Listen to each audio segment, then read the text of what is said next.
Get ready for combat. Hey, yo, internets, you're tuned in to the almighty Combat Jack show. Salutes. Dallas Penn. Combat Jack, what's going on, brother? Salutes. Gene Gray. Salutes. Salutes. Salute. Salutes. Espanol. What up, Enrique? Yo, Premium Pete. El salutes. Salutes. El salute. How y'all feeling today? Great, man. Yeah. Yeah. Yeah. I'm so happy to be here tonight. Hype. Yo, Yeah. Gene, man. What's up? They're loving you. I see. They I'm give you excited so about much that. love. Long time. They're loving me long time. In a short time. All Yeah. $10. Yeah. You know what I see in your future? What? I see the Gene Gray show. Like the Gene Gray show. Like a podcast? I mean, I know you played around with it and had something. Yeah. We're doing it. It's live now. It's live. It's live. And are you putting it out as a podcast? I'm gonna put it out as a video set. Okay. Like a season. Okay. I would suggest, if I may, Yes. don't ignore the power of just the audio as well. I agree. I You know, agree. 'cause people can I listen to absolutely it. agree. On their headphones Yep. and their whole nines. And take me with you. Yes. And take me in space in the bathroom. Yeah. In the shower. When they're In the alone. shower. In the When shower. No fructose. No, what is it? No, what is it? Garnier fruit. No Garnier. Garnier fructise. None of that. They can do that if they want. I mean, There's nothing wrong with it, Gene. yeah. special. Just don't, you don't have to let me know. Showering with Gene Gray. Yeah, that's actually a great show. That'd be great. This is to my peoples out there that hate the ums. Yo, It's new. You seen someone on Twitter added everybody and wrote, yo, DP, what up, man? Combat Jack, yo, I thoroughly enjoyed watching you at the TED Talks. I love the part where you were going to the supermarket to buy gorgonzola. I said, this son of a bitch teases me for being bougie, and he's at the Union Market supermarket trying to buy fucking gorgonzola. Well, he's all tight because he got to find the exact gorgonzola in fucking aisles. I said, well, this bougie ass nigga. yeah. And he gonna throw shots at the kid. No. I don't throw shots at you because you're bougie. I throw shots at you because you're Republican. And when I come over to your house for events, it's just white people and me. That's what I throw shots at. You talk all that shit on DallasPenn.com. Yes. On the Combat Jack show. Yes. But it's your house, man. I mean, am I right? Yo, First of all, real talk. I don't want no black people in my fucking house. I don't want no black people looking at my That's a good shit, rule. fucking using my bathroom, just sitting in my fucking couch. All right, I don't want y'all over there. Yo. I'll shake y'all niggas' hand in the street. Real talk. Yo, the last time me and Premium, right? The last We time. went over there, man. I felt uncomfortable because I never seen white people like that before. You know, it was different. But It was bougie. It was real bougie. that red velvet waffles. were Yeah, very exactly. good. But we had red velvet And they had waffles and fried mangostas. chicken. and fried And chicken. mangoes. We didn't have a gorgonzola issues like Combat Jack had. No, you had simple shit. All right, Combat Jack has gorgonzola issues. Yo, Dallas, I want you to explain this whole 100 days, 100 videos movement that you got going on right now. Okay, I'm just giving the people that fuck with my YouTube channel a little insight. I mean, they see me do sneaker reviews, they see me do a lot of fuck shit, but I'm adding more fuck shit, like behind the scenes fuck shit to the fuck shit, double fuck shit. What day are you on? What day are you on? How many you got? 14? No, I'm past 30. Past 30? Wow. I'm not publishing everything. Like everything doesn't get. There's some shit like I was tying my shoelaces one time. How That much is shit, published? About 40%. 40%, so about 40 almost half. 40 yeah. joints? Nah, like 30. There's 30 something. These numbers are getting weird now. I've made 30 This fucking something guy is videos. like Enron. public. He's cooking the books like fucking rap. Yeah, I know, right? Number 86, but there's only 25 out. Motherfuckers won't count. You've done 10%. I'll tell you what. At the end of the whole process, the idea of the process, though, Combat is to just force myself to become more productive. Right. A lot of times I'll be like, yo, I would like to do that and make a little video of that, and I'm like, okay. You just listen to the little voice and fall back. Twitter has made me, I feel like, unproductive because I'll post something and then I'll feel like, okay, I did it, done, okay, go to sleep now. Well, it's good to see you so focused, man. It's like you got this extra fire in your belly. He's got the camcorder. And that's a lot of belly to have a lot of fire. Huh? I do have a fire in my belly. I'm trying to get this tapeworm. Yo, Gene, were you productive this past week? I was really productive. I have a video to shoot tonight. that should be coming out in a couple days. I had a whole episode of Life with Jeannie to write. I moved an entire apartment. Moving is so traumatic. It really sucks balls. It was horrible, and I hated it. Is that a pause? No, listen, coming from Jeannie. When Jean it's talks, good. You got our shit all fucked up, When Jean talks, he listens. You got our shit all fucked up. But when you say it sucks balls and we have Gene talking, I think that puts an unfair pressure on Gene. Nah, I'm okay. Okay. But okay. you know, I appreciate you being concerned. Yeah, I mean, I don't think we should put your business out there like that. Nah, but the thing I didn't is this. say I was sucking balls that particular moving day because I moved the whole day and then I broke up with someone. Okay. That was cool. There was no sucking balls that day. It was sucking balls. The same day. involved. There were no sucking balls, and I'm glad I didn't because then I No would have been ball like, sucking. that's a terrible breakup day. Unless that was like a breakup. That would have ball, No, ball suckage. no. You get no. Do you no believe? ball Do suckage you after believe that. in like getting like if you break up like a goodbye bang? Easy. If he was really cool, yeah, and then we were just like, oh, we can't make this work, then yeah, I got to fucking know her out. But, none for this one. No, get out of here. Fuck out of here. Then, did he even get a juice box on the way out or some shit? No, No parting gifts whatsoever. No, he told me to chillax. He used the word chillax. Oh, I hate that term. I lost my mind. I hate that term. I lost my mind. I wish it would be legal for you to punch somebody in the fucking Trachea face. chop. It should be a legal trachea Some chop. shit or like a Yeah. cornea Cornea poke. punch. Yo, Just something. But I want to give a shout out to that bitch ass bar, the Continental. the Continental that doesn't let people in. Did you hear about that? They haven't. They didn't let us in about 3 or 4 times, and they said we have to know you to let you in. The Continental Dive Bar. Yes. On you get 10 Third shots and for, St. Max. St. Mark's. We get St. shots for Mark's. $1. Yeah. Where I've been in there like for years since Right. like the fucking 80s. Yep. Buying shots, and now they got all fancy. Oh, they did now. No, it was. They it have was, crazy It bouncers? was Saturday night. If It was anyone's me. listening to this podcast and you have access to the Continental, let us know. Go inside there and fucking set a fire. Word. Okay, but don't say that we told you to do it though. You can say that. We won't be responsible for that. To the people outside of the tri-state area, the Continental is really a dive bar. Absolutely. That I guess caters to like Caters to college, NYU kids. NYU kids, Pratt, Cooper Union. quasi-student, quasi-white trash as well, right? Pretty much, yes. Right. And if you want to get really wasted and you Right. happen to be down there and you're on St. Mark's, it's kind of still a staple of If of you that can get neighborhood. in. If Well, you can get it's in, so apparently. crazy because it was Saturday night. Yes. It's me, Dallas Penn, Just Blaze, and a couple of other people. Yes. We just left St. Mark's Comics. We playing around with these masks, right? We were feeling good. We had some sake. We had a little dinner. We were feeling good. We were like kids on St. Mark's on 8th Street, St. You had Mark's, the 3rd Batman Avenue. mask It's a on, good Just throwback. Blaze. It's good Had on throwback the stuff. Wolverine mask, and I had on the Grendel mask that Just Nice. Blaze bought for all of us. You guys are big I feel like nerds. that's really why we didn't get in though. Why? That Grendel mask. The Grendel mask? Motherfuckers don't even know who Grendel is. Yo, that Grendel mask was like a juggalo, a black juggalo. Yo, so we walk right around the corner to Continental. Don't fuck with that place. And these 2 big Negroes Yeah. standing out there. Looked us up and Yeah. down. looking like Negroes. They do not like other Negroes. So we Yeah. get there and we got the masks on and we all like, hey, like kids. Yeah, we were And they're happy. like, take off that mask, Negro. So, we were all giggly and stuff. So Yeah. we took the mask off. And, I'm thinking we're in there because I'm seeing, other people going in with their jeans and their dirty sneakers. Right, right. So I pull out my ID and he's like, hey, yo, who got foams on?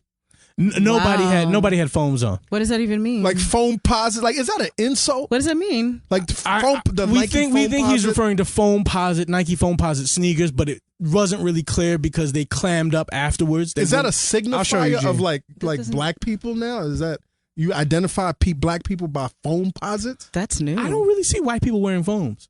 White people don't wear foam.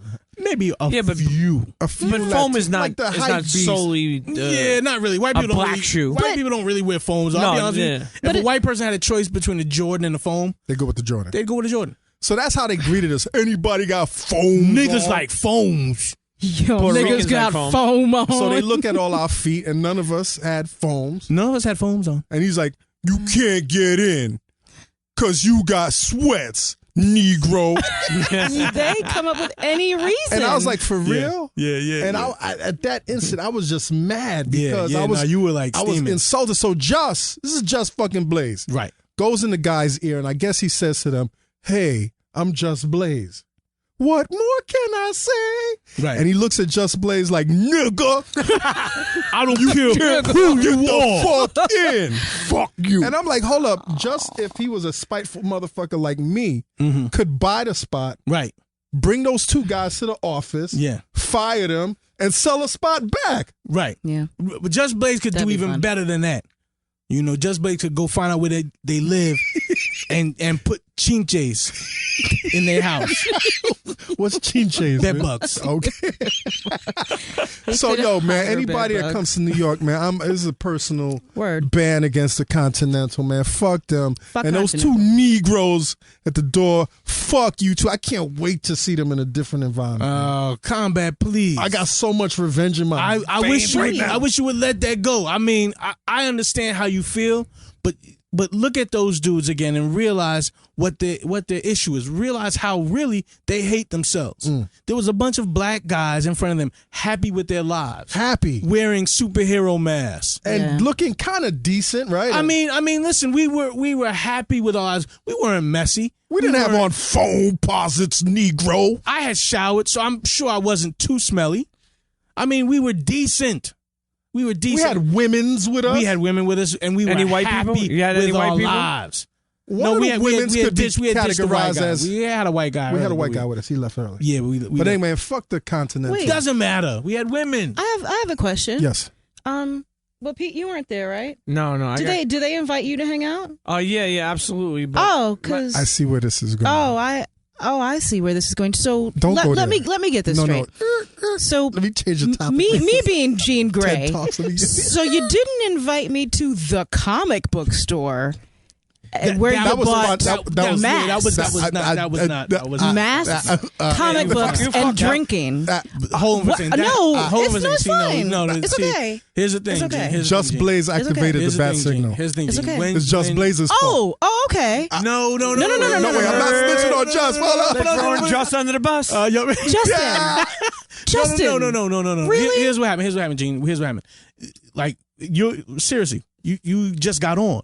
Mm-hmm. So you have to get hazed a little bit. You the neophyte. Okay, you have to get hazed a little bit, Yeah. Gene. Come on. I mean, like. So getting hazed is because getting hazed, like you would have to do something. So you're getting hazed. Getting hazed would be like, yo, you're not inviting me anywhere. Pete, is that you talking right now, Pete? Is that you talking, Pete? Listen, I mean, you know what, It's cool. Gene? I remember Gene, it. it was. Trust me. No, it's fine. I remember It wasn't it. within hours. It was But what the it next was. time I know we're gonna go I'm out and so have glad- some great drinks. I'm so and go to the glad. comic book shop. When is Justin and they gonna go be to here? Continental to get turned away because No. none of us Negroes got on foams. You the first person I'm calling, Gene. No, I'm gonna wear You're the foams. It's first fine. negrette that I'm calling. It's Negress. I like it. I like Hold Negress. him back. Hold him back from wilding out on them dudes at Man, Continental. F them, man. Listen, we got some questions. Well, we got one question. Two questions. One question is from Felton Fushi. Yo, what race is that? Fushi. F-O-U-S-H. Probably Chinese. No, not Felton. Maybe Japanese. Japanese. Felton? Well, assimilation with Japanese. Ain't no You have Japanese- Felton is a black name assimilating a European name. Yes. Fushi. He might be French. Is He it a might be- woman? He might be Felton. Felton. Dude. Okay. Let's say he's ethnically ambiguous. Okay. What's his question? His question is like, yo, How do we know it's a him? Yo, Combat, I've been rolling with y'all for some years. Guys, capitalize. Don't lose your edge just because you got some curves, Sasha, in parentheses, in the room. Now, here's this question. Like, and here you go. I know you hate that, Gene, right? When they start off with these qualifiers. Like, are you not fucking with Jean Grey, Felton? Felton. Was he? He wasn't talking about me, was he? I guess he was. Why you What does calling, Sasha why are you mean? calling Why is he Jean calling you Sasha? Grey Who's Sasha? Sasha? And the parent, I mean, who else is he talking Who the about? fuck is Sasha? It's probably his Japanese girlfriend. Did you ever call yourself Sasha? No, in a I'm not drunken Beyonce. state? Oh, no. Okay. I don't know what that is. Could be. Anyway, this is his question. I'm conflicted by what the Zimmerman versus DMX match says about American society and culture. It's capitalism mixed with race baiting and bloodlust. Yes. A potential cocktail. Yes. Can I get some thoughts from you guys and gal, I guess you're Sasha, on the matter? Sasha, do you want to keep grinding? One. Oh, is that it? Yes. Yeah, I think that's it. Yes. Exclamation point. I don't. You can go first. Sasha, I like to go second. Okay. Sasha's handed off to me. I'm Dallas. Felton, yes. You already know what it is, Felton. It is absolutely a cocktail of capitalism, race baiting, white supremacy, Schadenfreude. I mean, everything that people would love to see. I mean, let's keep in mind now, Zimmerman isn't a white, okay? Even though Zimmerman has a name, last name, a surname, which would make you think he's a white, Zimmerman is a Mexican, okay? And when I say Mexican, Who I has mean latched on to all the exclusive club of privilege. Dallas? He has some aspects of white privilege. He was a Hispanic. He has some aspects of privilege. Right. He has some aspects of privilege. Until he shot Trey, then he got full access to the privilege. No, he did not. When them conservatives started supporting his legal fund and saying, "We got you, Georgie," he had privilege, and that's what kept him out of prison. Right. All right, but the legal bills, the legal bills that he's accrued. Listen, his privilege will run out. His tab, yes, absolutely. I think it's karmic privilege at the end of the day. Well, I mean, whatever you want to call it, the tab is going to run out. Yeah. All right. So I'm sorry that they've contracted DMX to fight him. I wish they would have contracted Kimbo Slice to fight dude. Yeah. Just so we could see my man's head get cracked. Or Mark open. Henry, maybe Mark Henry. Pete, whoever those guys are that wear those tight pants that like to beat other men. Big John Stud. Okay. Talk about it, Pete. So your assessment is what? My assessment is that Felton already knows what it is. You answered your own question, Felton. Yeah, you've answered your own question. American you society know what it is a sick fucking society. Yes. We feed on our young, and we feed on We celebrate Woody Allen. Yeah. We give him Lifetime Achievement Awards. I mean, you know what this fucking place is, Felton. This society will allow you to get tampered with. Macklemore is the greatest rapper in your culo, history. And then give you a pat on the shoulder and tell you power through that, Felton. That's damn right. Damn right. Everybody gets tampered with. I mean, speaking of we're going through the same situation again now that Trayvon Martin had with this young kid from Florida, Jordan Davis. Yeah. Here we listening to that rap music. Again, confronted with this where the value of a child's life when it's an African American. Did he have foams on? Sweatpants? I think he had foams on. Damn. I think Jordan Davis had foams on. Damn. So had those electro lines. Felton, man, listen, I hope you're not a black. And if you are, try and make children with another breed, don't say Asian that. breed, Don't or say white. that. Asian. Wow. So maybe your child might accrue a little bit of privilege out of that. Otherwise, Felton, listen, just try not to be black in America too much, and you'll be all right. All right. Yeah. No foams. Speaking about too this Zimmerman topic, if this did go down, they're gonna actually have like people are able to attend something like this. Yo, man, listen. Is that how sick I don't that even would be? give a fuck No, about that. I'm like, why I'm- DMX? Yes, you DMX is in his 40s, in a 3 First of all, round fight, DMX and is- Zimmerman's been training. and he's crackish. Yes. DMX is. Yes. I don't want to say the brother's a crackhead, but he's crackish. First of all, if And motherfuckers on may Twitter have- are getting their hopes up, like DMX is gonna fuck him up. So that was my issue. And I asked this last night on Twitter, and I said, so you guys, we don't really have a plan in this event, but what happens? Everyone thinks DMX is going to... What happens when he loses? Like, what happens Go home, then? Negroes, What and pick up happens? your foams. Yeah. That's pretty much it. Yo, But man. you can go online and you can sign a petition. There are about 3 or 4 of them going around. And so you can Change.org. do something to change, exactly Get last active. time I Get said, do active something into that. about it. And I'm not At even mad that least. DMX is getting a check, but come on, yo. Brother, Earl, there's different ways to get a check, my dude. Yeah. Right? Yeah, You ain't going to give it cancel to this nobody fight. in that ring, B. they need like Nick Nolte in there to whip George. I mean, ass. I just Shaquille want to O'Neal. shoot him in the face. Just Right. how about we just shoot him In the face? chest. And then put some Skittles around his head. Anyway, listen. Cut off his balls. Let's move to our next segment, man. I'm really excited about our Cut his guests that we have in Saucito. here. Vienna. We got Incredible guest. TechN9ne in the building. Incredible get. Strange music in the building. This is a Congratulations. great get, man. I can't wait to Yeah. see how this interview turns out. But before we go, you brought it up earlier, Dallas. I do want to thank each and every one of you out there that's really supporting this TED Talk that I was involved in, man. I got called in. Shout out to Sean. Sean was actually one of the producers for the Combat Jack show, Complex show. Sean. And he's the guy that organized the TED Talks. Comment, what the fuck were you talking about? Did you listen to it? I did. You had a bunch of anecdotes. You talked about, again, that Gorgonzola. Yeah. You talked a whole bunch of anecdotes. I was like, what the fuck is this guy talking I'm actually about? more concerned about the slander I'm getting from the sweater. Yeah, he actually had Dallas. He had a youth size. It's the sweater you gave me, actually. Dallas Penn gave me the sweater. It's not a youth size sweater. It's real small. It doesn't come all the way down to my waist. That's the way it's supposed to fit. It's a nautical cut on it, but under the sweater, that's a belly button cut. Well, under the sweater, you should be wearing like it's a navy sweater, so you should be wearing a black or a navy shirt. It's I decided to wear a pink shirt. Okay, pink polo. It's not a turtleneck. You look fresh, but you looked almost like a stuffed shrinkage. professor. I look like a stuffed professor. You look shrinkage. It wasn't the look wasn't the fit wasn't put together.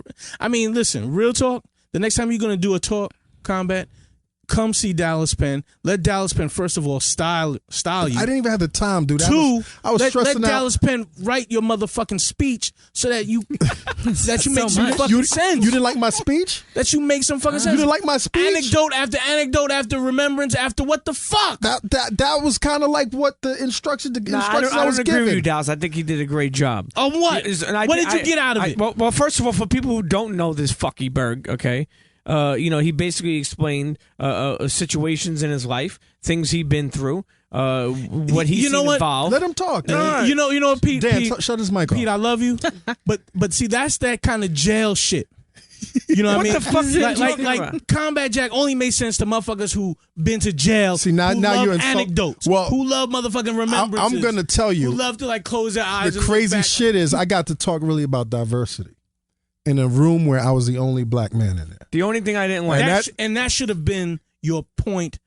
But that was my point. It wasn't the point. That was my point. I called out the other only black dude that was in there that was handling the sound. Mm-hmm. And I talked about how motherfuckers feel comfortable being the inside. You gotta go back and listen to it again. He did a good job. Listen to the shit. I'm not gonna sit here.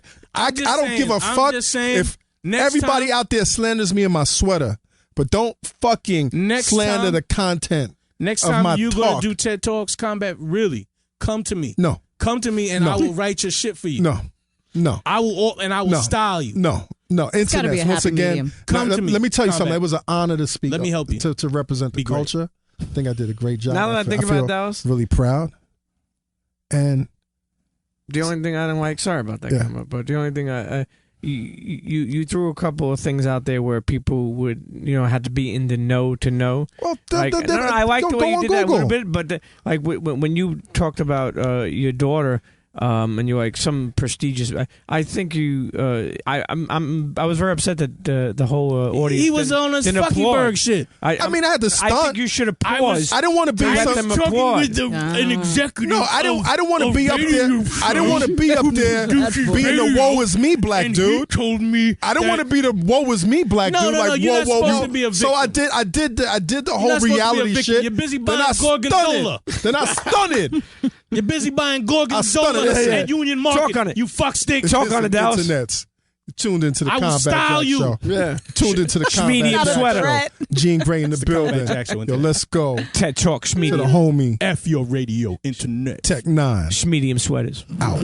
What's up, New York City? It's Angela Yee, and I'm here to tell you about a new school that we're launching. It's the New York Audio Academy. This is a very unique 10-week program. We have experts in all different fields in the music industry. It's going to be very intensive. For you, you get to speak to people on a first-hand basis, meet them, start some relationships, meet other people who are like-minded, and perhaps maybe find your dream job. This term at the New York Audio Academy, the guest speakers include Pat Viala, multi-platinum mix engineer. It's not just an education as far as book knowledge, but you're also going to see professionals who really do this for a living. If this is something that you aspire to be, or if you have a talent, then definitely we would be the ones to play it for it. J. Chris Griffin, Reason sound designer and multifaceted producer/engineer. There's really no other program out there offering the wealth of experience and opportunity in such a short amount of time. For more information, contact Scott Lee, 212-625-3467, or email info@NewYorkAudioAcademy.com. So, hey, yo, internets, you're tuned into the Combat Jack Show, the CombatJackShow.com. LiT.com.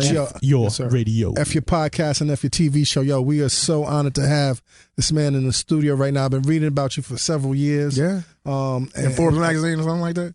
Forbes magazine. I actually wrote about you in the Source magazine.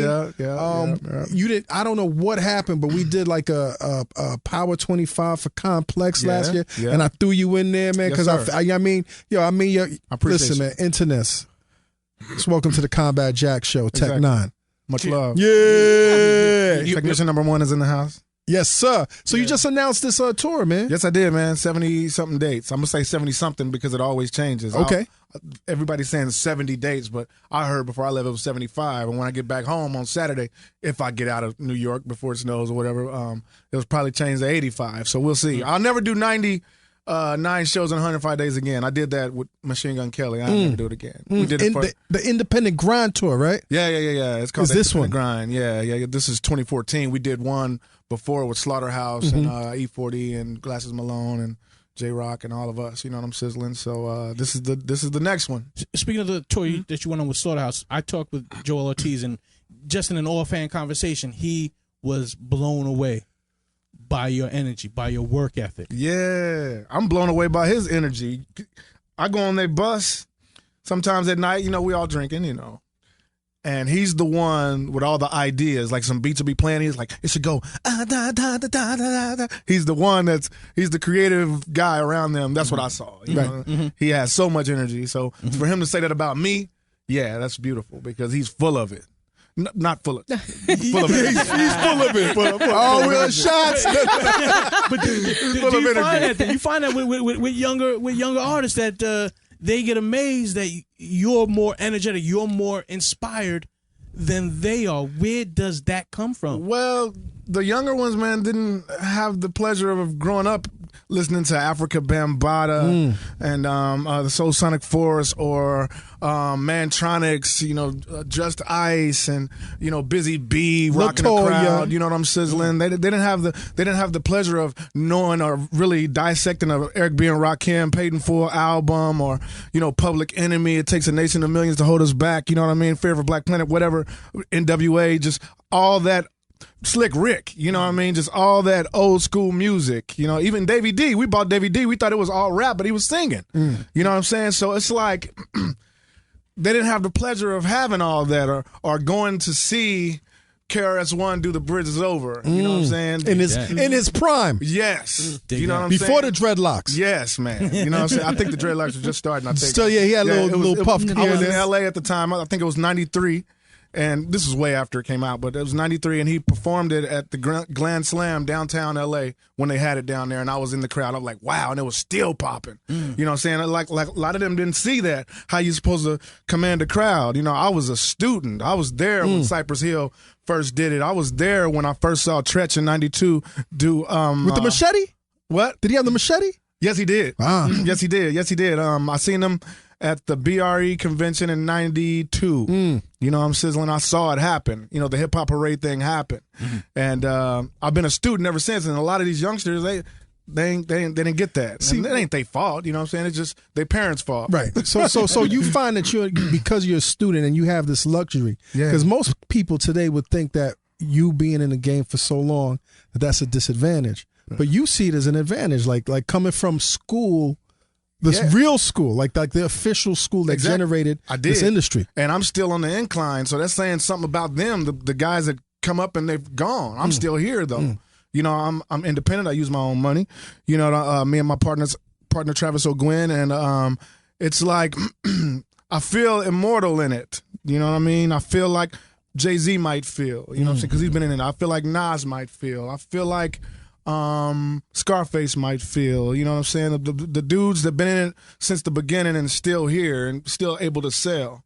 We're still on the incline. Why am I on Forbes magazine? Why am I in the Forbes list second year for the second time? You know what I mean? We're still on the incline, and a lot of these youngsters. I like that. Pop your collar, man. I know. Pop your collar. And the reason why I can pop it is because we did this with no major radio or no video at all. Right. Radio ain't never messed with No me. radio. Like now that I got Kendrick on the Motherfuckers never loved you. Yeah, motherfuckers never loved us. Remember, motherfucker. That's how I feel. And it's a beautiful thing to see. Like, keep it like this. Put it like this. When the Forbes list comes out, I'm black, man. I don't want everybody to know how much money I got. If I won the lottery, I don't want everybody to know because that's when everybody calls me. That's when you get a cousin. Let me ask you a question. Cousin. Do you wear phone posits? Do I wear what? Phone posits. What's that? Yes, Tech. Well, hold that? on a second. Internet. Let's keep it clear though. Let's keep it clean right now. Tech is definitely rocking the Mellow 1.5 Retro. Yes. He is clean. He is clean as a mug right now. Yeah. And my you just pull those out today. Yes, I did. These are my first time wearing them today. All right, undead You stock give them no today. fucks because it's snowing outside. You give no fucks. I give no fucks. But Forbes magazine, right? Exactly. They're shoes, but I love these shoes. You know, I'm a Jordan fan. You know, I think the first Jordan came out like 85, right? Yes, I think. one. And that's when I started rhyming in 7th grade. Now, were you able to cop the Jordans back then also? No. I wasn't able to buy them. When did you cop your first pair of Jordans? Man? I was working for the Muslims when I was 17. So you still a teenager? You still a teenager? Okay. Yeah. It's not like you turn 40 because I get flack for getting my first pair of Jordans after 40. Oh man, I was late getting them too. I just couldn't afford them. You know, right? Of course. But when I started working for the Muslims at Fish Captain, when I was 17, you've been an attorney for years. I wasn't. This is Tech's interview. It's not my interview. They gave me money up front to go get me some. I think they were the 5s, maybe. I don't know. Okay, so I got. So you got in on the 5s. Yeah, I think so. You know what I mean? And now that's who I feel I am lyrically. You know, I'm sizzling that kind of stature, like Jordan. You know what I'm saying? With my tongue out. You know what I mean? 23, not Michael Jordan, Michael Myers because he's a killer. Yes. Michael Jackson because he's a star. You know what I'm saying? That's me. I'm 3 Michaels. Pick one. Choose one. No, all 3. Jordan. Yeah. Myers. Yo, Yeah. I read that you, you go so back, man, that you actually have a photograph of a performance of the 2 Live Crew and the Luke Skywalkers and the whole night. How'd you know that, man? I mean, come on, man. I do my shit, man. You were really a fan of this shit. I was like 19, man. That's when I saw Tretch. You know what I'm saying? Somehow I got into a Luke party. I don't know how we did it. I was with older dudes, so they got me in. And my DJ at the time put me on his shoulders like, man, get these bitches, man. Get these bitches. Don't drop the camera. Make sure you just stay on the thongs. Because at a Luke show, it's all women dancing. Right. Booties popping. Back then, you know what I'm saying? Real booties, not... Yeah, real booties. You know what I'm saying? All fakes. Yeah. And, so he brought them straight from Miami. I don't know. But I did that, man. I was in the Luke Skywalker party and I couldn't believe it. I got the footage though. You know, I'm 19. You still got that footage? Yeah, I got it. Yo.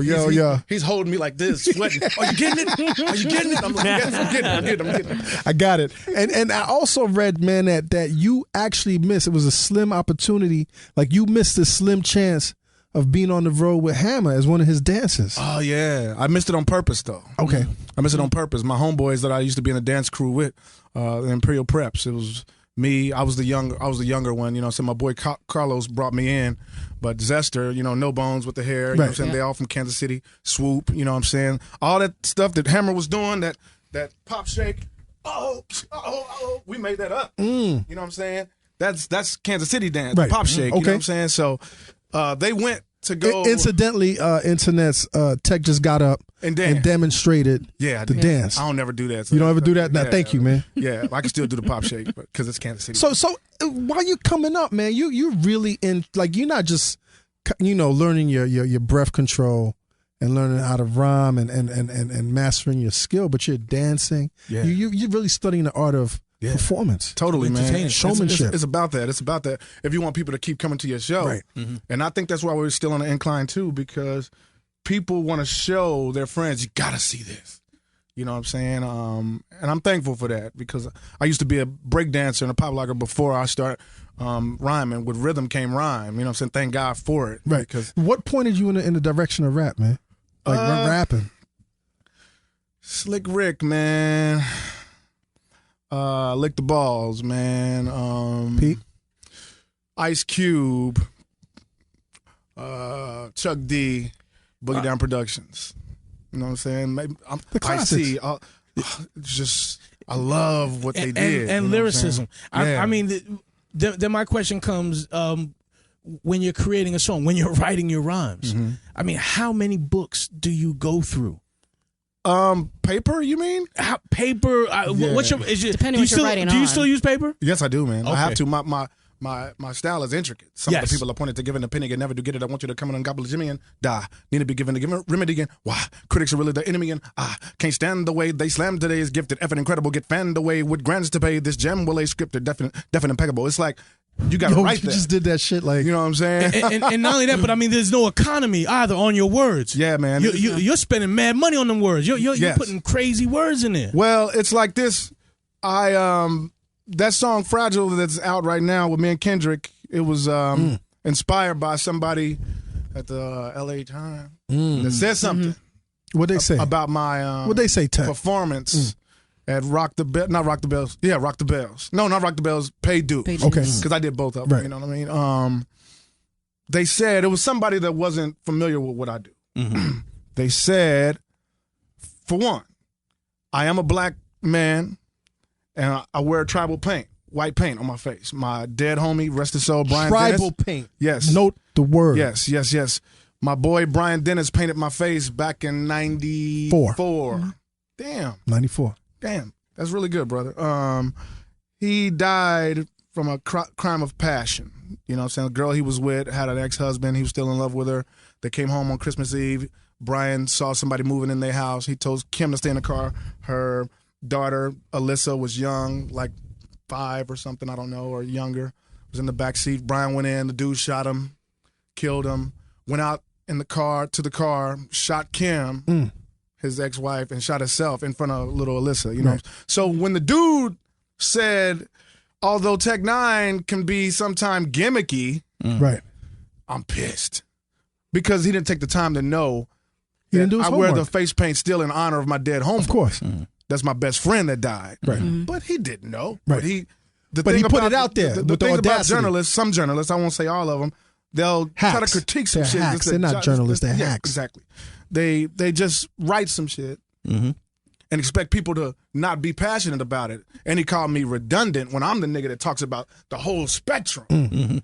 He just heard me rapping fast on a lot of my songs because when I put my shows together, I put the songs together that like Midwest Choppers 1, Midwest Choppers 2, Worldwide Choppers, Midwest Choppers 3. Yeah. I've been in it so long, I got Psycho Bitches 1 and Psycho Bitches 2 and Midwest Choppers 3 of them. So this motherfucker not knowing, say my shit is redundant because I put them all together, he's not understanding. So it pissed me off. So I wrote Fragile. Some of the people appointed to give an opinion and never do get it. I want you to come in on gobble a Jimmy and die.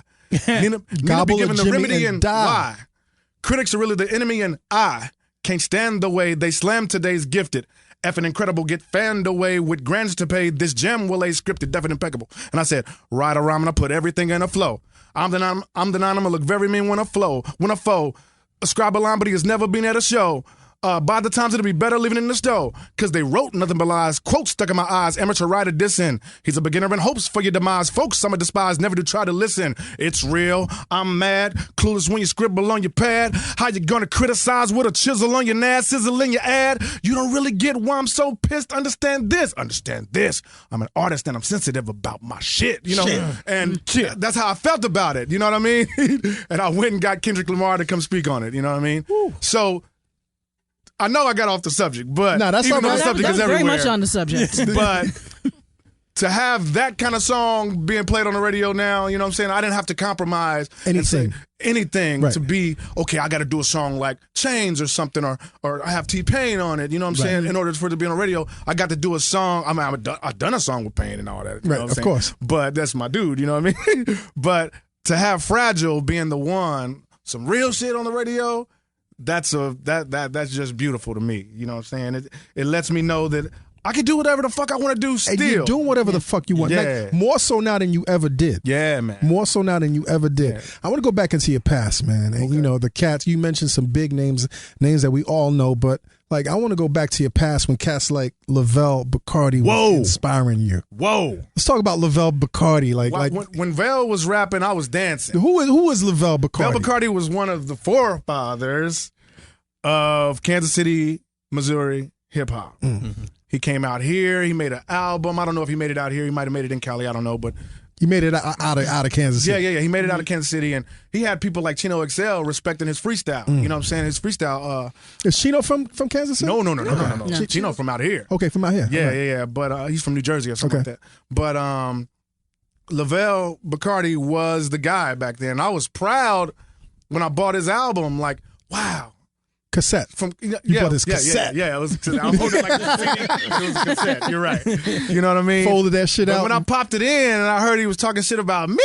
He was talking shit about you. Oh, man. Like your local. He wanted to fuck my baby mama. You know what I'm saying? She was a rapper with him. You know what I'm saying? Like me and her fell out. We was in a group together, a female rapper.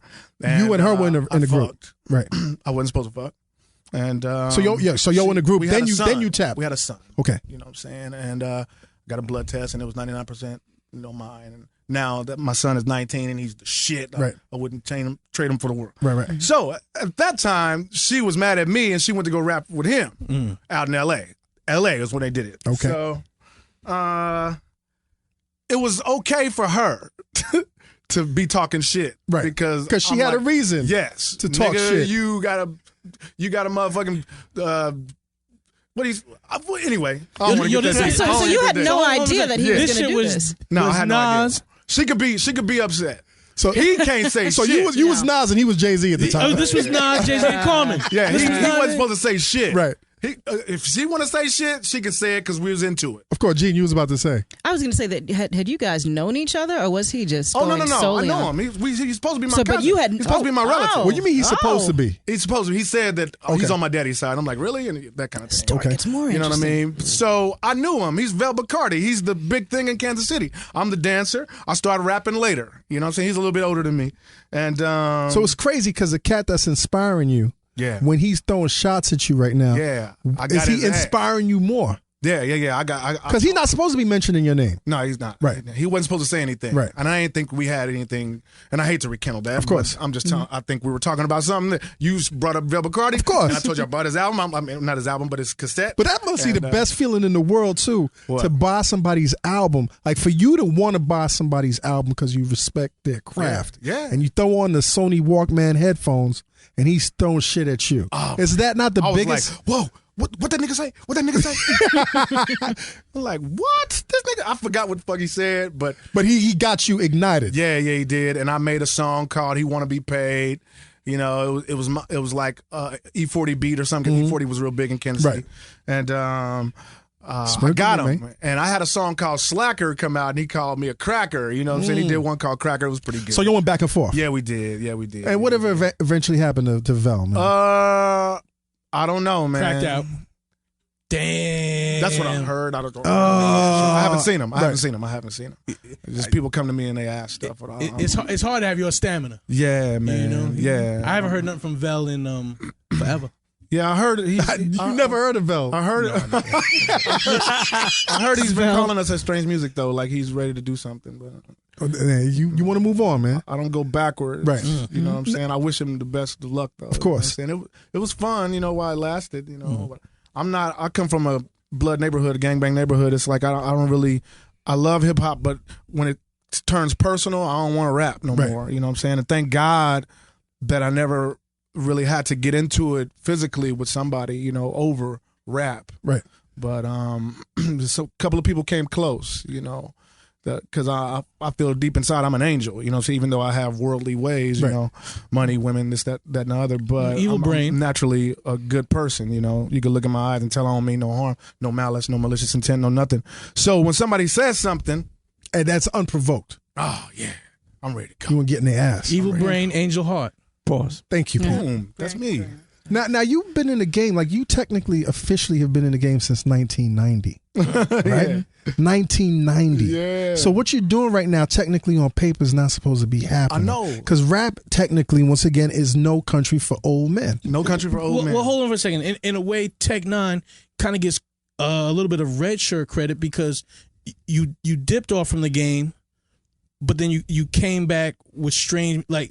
But let's go back. Let's go back to like when you came in the game. Yeah. Like when you signed that. Like when you signed your first deal. Yeah. Like that was a dream come true to you, right? Yeah, it was, man. Especially coming from. It's kind of crazy that the two people that signed me in the beginning, you know what I'm saying, Jimmy Jam and Terry Lewis in '93, and then Quincy Jones. Quincy Jones. Okay, this is the weird thing. Who does Jimmy Jam and Terry Lewis do music for? Janet Jackson. Janet Jackson. Prince. Janet Jackson. Yeah. Really, Janet. Who does Quincy Jones do music MJ. for? Michael Jackson. You know, they both saw something in me. You know what I mean? And I always think about that, and I thought about that with Strange Music. Like I had to have something for them to be interested. You know what I'm saying? And they saw something. They saw the same thing I saw, but the people that they hired to work with me wanted me to clone like Wu-Tang at the time. Like Protect Your Neck came out, and dude named Life Allah, he was like, you need to do that, kid. Spit like that, you know? right? Throw the science and all that. That. That's dope, but I got to do me. I can't be, you know, METHOD, man. You know what I'm saying? All that kind of shit. You know, it was dope as fuck. It was some new shit, but I'm from Kansas City, my nigga. You know what I'm saying? I'm like, you got to represent. You can't represent Staten Island. I was doing crazy shit like that. You know what I'm saying? Like, you just sound like one of the neighborhood bodegas here. Now you weren't doing the face paint at the time, and you wasn't doing the hair at the time. Right? Oh yeah, I was. You were doing the hair thing. Yeah. And I just recently found out that your hair thing was. I mean, you mentioned it earlier. Is because you grew in a blood territory. Yeah. Like were you repping or were you just? Yeah, I was. That's why I turned it red. But my homies didn't agree. Right. They're like, nigga, you look like Eve. And I'm like, shut up, nigga. I thought I was just the utmost blood with the red crown. Nigga, I'm like, nigga, I got the red crown, nigga. You know? King blood. I was on ecstasy back then, going to raves with red spiked hair, nigga. You can tell, but my homies in the hood, like, nigga, that ain't what we do. Shut up. You don't, and this is before black folks was doing ecstasy. It's before Mac Dre, rest his soul. You didn't have the was doing- whistle and I was the on it, lights, no? I was what? You didn't have the whistle and the lights with you, right? Yeah, I had the lights. Yeah, I didn't have okay. the whistle, but I had the lights. You know what I'm saying? People on the lights felt good. People are fully like on a bunch of X with the lights. They would get lost in their own, like, you know. You would see a motherfucker in the corner like getting all halogen. Have you been to the new EDM shows? Like they're the new raves, and now these kids got these gloves that light up. The infinity gloves? Oh, they Yeah, fancy. wait, the gloves that fly them laser. Yeah. The infinity gloves. I need some. I don't even do drugs no more. I've been clean, but I still go to the shows, and they still give me Molly. Like, Tech, we love you. Here you go. I'm like, damn. I've been clean for 8 years. 8 years. Congratulations, I man. did 15 Congratulations. pills in one night and almost died. Yeah, I heard about that, man. It's like now when they give it to me, I just keep it. Do you miss I getting give it high, to little man? chicks that come up and say, you know what I'm saying? Do you miss getting high though? Yes. But you went cold turkey like just on your own. You didn't go through I no didn't go- program or anything. I didn't go through. Where the fuck does that discipline come from, I don't dude? know. Maybe from my Muslim stepfather. It's good I don't know. willpower, My mom man. married a Muslim when I was 12. She's a Christian. She married a Muslim, and I learned a lot of discipline from Abu Hassan Rasul Khalifa. You know what I'm saying? And maybe that. I don't know, but And the fact that you almost died. yeah. And that was your drug of choice, ecstasy? yes. Now, But I did everything on top of it too. Like I would do 15 pills. Yeah, that was in L.A. That was after I opened for. What the Outkast. fuck are you doing I was taking happy. 15 pills? You though? don't take them at once. Yeah, you take yeah, 3. Right. And then when you At feel 7 coming o'clock, down, Yeah. then you get back to Sunset from San Bernardino at 9, and then you take 3 more. Then you get to your hotel, and you're standing on Sunset, and some hours pass by, and you take 3 more. That's how it can now, did you happen. ever feel when you smoked a blunt that it would come back? Like if you lost a little of the high, if you smoked a blunt? If you smoke a blunt, Yeah, or, it would or come- if you drink orange juice or Orange whatever. juice, yeah. We put This guy Adderall knows on the top myths. of it so you can really roll. You know, you put Adderall on top of X, your eyes will be in your Yo, head you like talking this. so happy about your ex drug use, man. I want you to stop. I missed it. I don't mean to reminisce. What do you think from about? this. What do you think about the whole Philip Seymour Hoffman, man? Like his recent. Oh, that's so fucked up, man. I love Boogie Nights. I loved. I was just watching Almost Famous a couple weeks ago. You know what I'm saying? I have it TiVo'd and shit. I think he's hardcore, man. He was a hardcore actor, and I hate to see that happen. Just like it happened to Chris Farley, just like it happened to Heath Ledger. Heath Ledger. Right. You know, like it happens to everybody, man. You know what I'm sizzling. I hate to see that happen. Good people. I never met him, but he was a good actor, man. I was a fan of his work, and I just found out when I got here yesterday. I didn't know. And I had the TV down low, and they kept showing his face, and I thought they were giving him accolades for something else. And then I turned it up, and I was like, That's crazy, man. I hate to see that. And you man. can relate because you were almost there. Yeah, this is what I think, man. This is what I think. They said he was clean 23 years. 23 years, and then Okay, just say if I relapse right now. Like, I'll leave here and you niggas... Don't relapse, my brother. Yeah, I won't. Okay. I won't. You know, somebody say, man, we making need to too go much kick money it. right now. And some fine-ass chick, you know what I'm saying, her or her say, we got some Molly, you want to party? And I'll be like, damn, you know, it's like Adam and Eve, a woman coming to you, like, trying to put it in your mouth, you might just do it. You know what I'm saying? I've been there before. How much did being sober change your writing process? I got better. Yeah. To me. Like, a lot of my fans miss all those stories. Mm-hmm. You know what I mean? Those stories, me in the strip club, Slither and shit like that, or TechN9ne experience, shit like that, where I talk about the night where I did it, you know. They miss those stories, but lyrically and like patterns more to me got more technical and more crisp. So, which destroys the myth that you have to be on drugs to really be in tune with People your just art. say that Right. because it works for them. You know what I'm saying? Snoop can smoke and smoke and smoke and still do music, and Wiz Khalifa can smoke and smoke and smoke, and Be Real can smoke and smoke and smoke, and Yuck Mouth can smoke and smoke and smoke. If that works for you, yeah, but not for me. It's for other people. I don't. Some people feel like rock and rollers might want to do heroin or coke or whatever works for you, but just don't let it kill you. Too much of anything is bad for you. Now, I think about that, and I said, well, what about too much love? Is that bad for you? And I'm like, I've been thinking that for a long time. It's too much love can, because there's a lot of love around where I go. Like, people show me a lot of love to where I'm looking for the bullshit. Like, where's the bullshit gonna come from? The demons got to come out somewhere. It's too much love from different sides and everything. Gang wise, it's just too much love. You know, I'm just looking for the shit. So I'm like, it's too much love. Because they said too much of anything is good. Right. It's bad for you. Too much love. I've had a girl that loved me so much that she wanted to kill me. So maybe that's true. I don't know. I'm still trying to figure it out. Too much love. Well, you know what? I mean, what is it about love that would cause somebody to get killed? Is, I would imagine, my like boy Brian, jealousy. Right. My boy Brian died from a crime of passion. Right. I seen it happen in front of my face. You know, love. Is a but thin that, but they say it's a thin line. Oh yeah, overdose on. It's funny because my wife always says, man, that out of every emotion, like, you can almost mask every emotion, but the only emotion you really, like, nobody can mask is jealousy. Oh, totally. Like that's that flag. Like, you see somebody in the crowd that you know, like, they acting a little different. I mean, that's a red flag right there, man. Yeah, it's people that are just crazy too, man. That's true. Like, we think everybody we deal with is on the same plane. When you got people like the 44 caliber killer, the Son of Sam out there just shooting motherfuckers for no reason.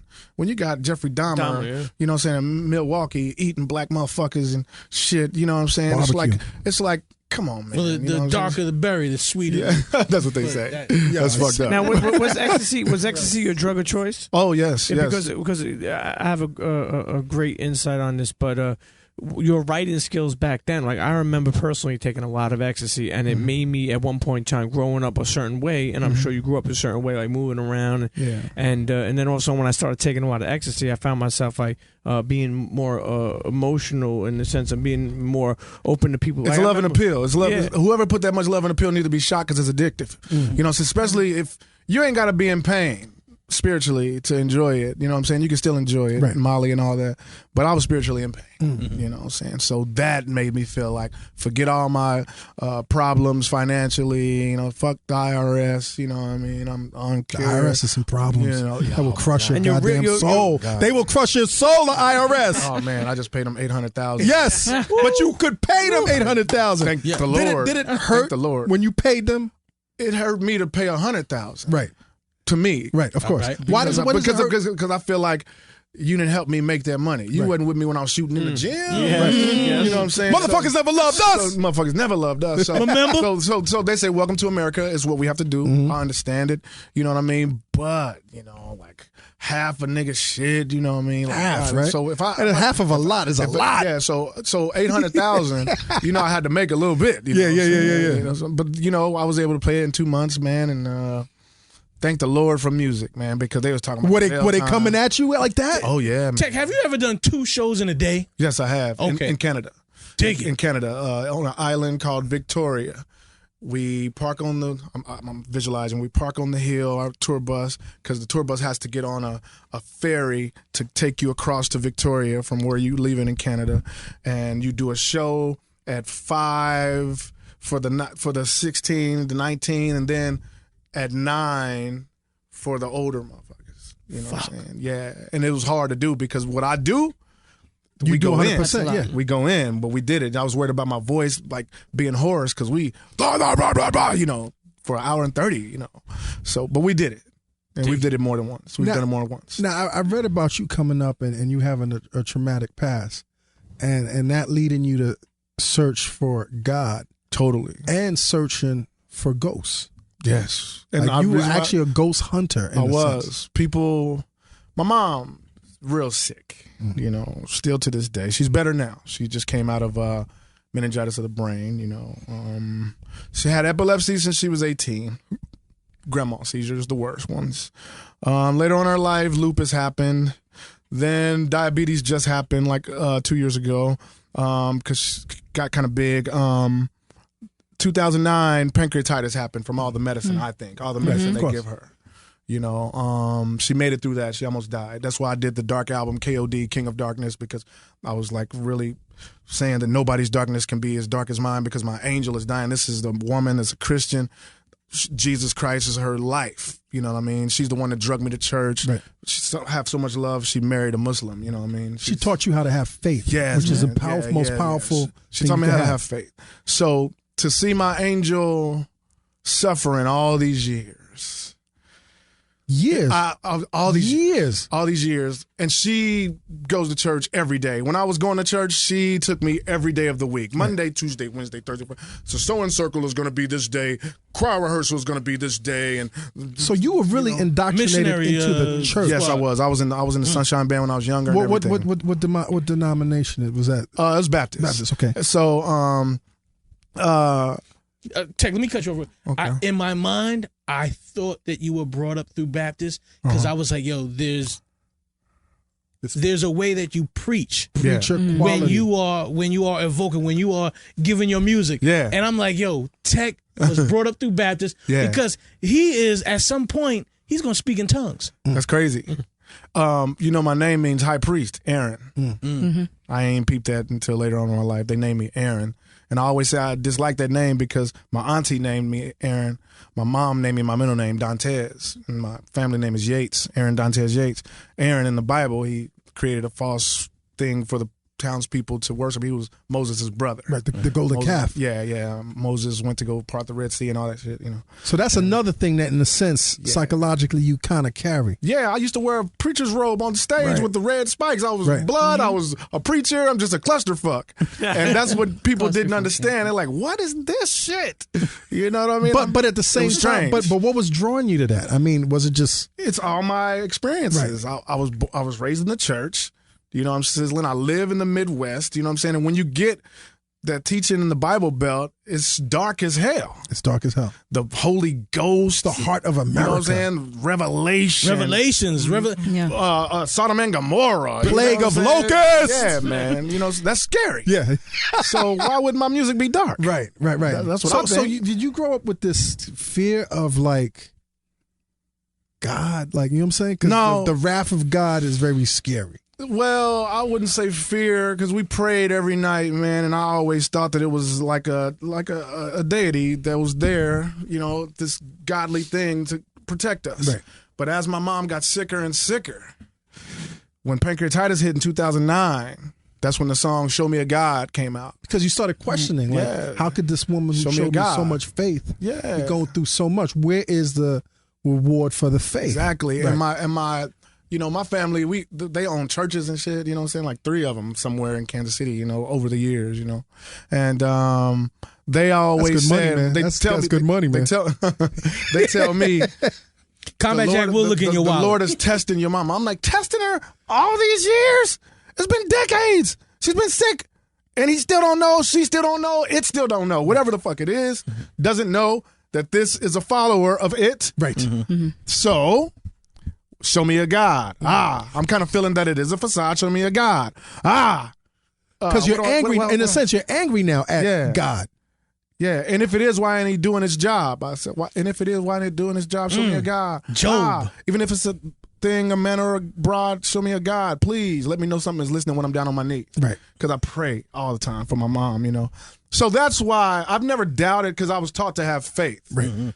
But Eric Badu said most intellects do not believe in God, but they for us just the same. You know what I'm saying? And as you get more intellectual, you start questioning Darwinism and creationism. You know what I'm saying? And Creationist science it is, and things that you can touch and believe. And, you know, we were taught creationist. You know what I'm saying? That there is a higher power. But Darwin say everything grows like a plant. Right. And that shit starts looking right. You know what I mean? Survival of the fittest and the whole lot. A baby is a miracle, you know what I'm saying, to me. You know what I'm saying? The sun coming out, you know what I'm saying? The moon, you know, it's like, oh, it's a miracle. It's wonderful. The energy, you know, and all our chakras, our parachakras and shit. You know, somebody had to do this. Yo, give this brother a round of applause for saying chakras. Chakras. My mind's over here getting blown. Do you think you've combined things like faith and Darwinism and creationism the same way you've just combined other experiences in your life? I think so, man. I think that's the best thing to do, man. You know, so you won't go crazy? Absolutely. You know what I mean? Don't go crazy. Because we'll go crazy trying to figure it out. Scientists still can't figure out how we feel how we feel. You know, why we feel sadness, why we feel happy. You know what I'm saying? Right now, I'm trying to get here. Happy as fuck. That's what I'm trying to get. Happy as fuck. Happy as fuck. That's what I wear this to remind me when shit is bad. Like, Where'd you get that from, man? I got this from a hippie rapper out of Minnesota. His sister, Mod Son's sister, she was on my bus and she had it on, man, some years ago. And I said, I love that. And she gave me hers. I started wearing it. He's seen it. Let's do a song. We ain't did the song yet, but we are. Got me a bag of them, and I give them to special people. You know what I'm saying? I carry Happy as fuck T-shirts, man. Can we get that on your tour? Yeah, I know how nice you're with the Mod Son's tour. I mean, bring him in, man. Make him some money. Make him happy as fuck. But like financially, yeah. So it's happening. Yeah. My fans are buying them from him. Okay, nice, man. So I see this, and I'm like, this is where I'm trying to be totally. And when I look at my kids, like I got 2 girls and a boy, 19, 19, and 14, and that's happy as fuck to me that they're like Aaliyah, my eldest. She's going to Mills College now, 19. This is her first year in all girls college in Berkeley, and Rainbow just joined the cheerleading squad. And she's 9th grade, and Dantes, my son, you know, who I have with the female rapper and Velvet Cardi and all that bullshit. Velvet Cardi, what up? Yeah. Shout out. How was the journey? Let him finish. Yeah, I'm trying to get him to get a job because I bought him a car, a new Challenger for his. He graduated, and I was happy, and I bought him a brand new car. Like, you got to pay the goddamn insurance on it, and if he can't pay it, he ain't got a job yet, I'm gonna have to take the car back. See, but isn't that what at the end of the day, man? A lot of people don't understand that, regardless, you know, what we're put on the planet to do. In terms of making money and making is at the end of the day, isn't the ultimate goal to be as happy as I'm telling you this because that's my motto. Like, whatever you do, you got to be happy as fuck. Yeah, man. you got to be happy as fuck, man. If you can't, you have to strive for it. You put yourself around people. They say I was been listening to Deepak Chopra lately, and he's talking about healing and wellness. And if you have happy friends around you, that can help you. Like health wise, you know what I mean? Like people, yo, man, depressing motherfuckers around you is some real cancerous shit. They can come in the room and make everybody else get down. Yeah, man. It's gotta be, you gotta be around motherfuckers that lift you up, like your boss or whatever. If your boss don't talk to you, then you have nothing to go on. Right, exactly. You know what I'm saying? You shut down and you're detached. But if a motherfucker commends you, like, I love what you did, that strives you to be better, and you're moving, trying to make yourself better. Positive vibes. Positive vibes, man, have to happen. That energy is real, B. Yes, and it I is. talk that shit a lot because I really Deepak believe Chopra it. said we're all energy. We're all entangled. Our brains. When I say something to you, you're thinking like either you believe me or you don't, or you think this nigga's bullshit. But it's real. All energy. Everybody's listening, like, and we're all like giving each other energy. So it has to be. When I walk in a room, it lights up. It has to be. You know, I feel like that's what I'm here for. Right. And when I listen to Deepak Chopra say that, I looked at my wrist. I'm like, damn, a happy friend. Got happy friend. I'm like, I got happy as fuck. When I walk in the room, it's gonna be happy. Yeah. Even though my mama's over here suffering, and I'm trying to get her to where, and she's better now. Right. She came out of congratulations, man. Meningitis of the brain. Right. They sent me a picture of her raising her hand to God, and the you know, nice. she's out of her coma and everything. So positive things are happening. Good, man. So it's little things, you know, that you worry about, like, oh, I got to do Wildin' Out on Friday for the first time. Which is normal, though, because you got to worry about the little things also. Yeah. While keeping the big things in perspective. Yeah, but these things are, like, trivial, you know, when it comes to bigger things. Of course. Like the IRS, you know, saying you that's some real big shit right there. Like, okay, here's your $800,000, motherfucker. You know, I didn't want to give it to you, but you can have it. Leave me alone. You know, I'm going to do it right from now on. Yeah. You know? Tech, you mentioned having 3 kids. You said 2 19 and 1 14. Mm-hmm. You know, something that I think that we really don't talk about a lot on this is like parenting from the guest side. You know, what has your journey been? You know, being a father, because like I'm a father, 14-year-old daughter, and it has changed and evolved as the years have gone by. Crazy. If it wasn't for Rainbow looking at me when I came in the house high years ago, she was like 2 or 3. I don't know. If it wasn't for her, me, because I used to sneak in the house. I was married, say my wife, and I would sneak in the house like 8 in the morning and lay on the couch like I've been there. Sweating like a motherfucker, dying in my sleep for real. And one morning I snuck in. Not happy. Yeah, I was being not happy. Yeah, so Rainbow came in and caught me. She's coming in, rubbing her eyes and look up at me, and it looked like she saw that I was high, and I was embarrassed. So that really pushed me to like, you know what? I got to be here for my children. I can't. They love me, man. I'm always gone, but we try to go on a cruise at the end of the year all the time. You know what I'm saying? I put them, all 3 of them together, and we go. I even take their mama. Me and their mama are best friends. We don't fuck no more, no shit like that. But we're no best double friends, tap. You know what I'm saying? What? No double tap. No. No Instagram love. Do not go in this man's wallet. No. See, I don't give a fuck. You can ask anything, my nigga. Were you open with your kids about drug addiction? What about it?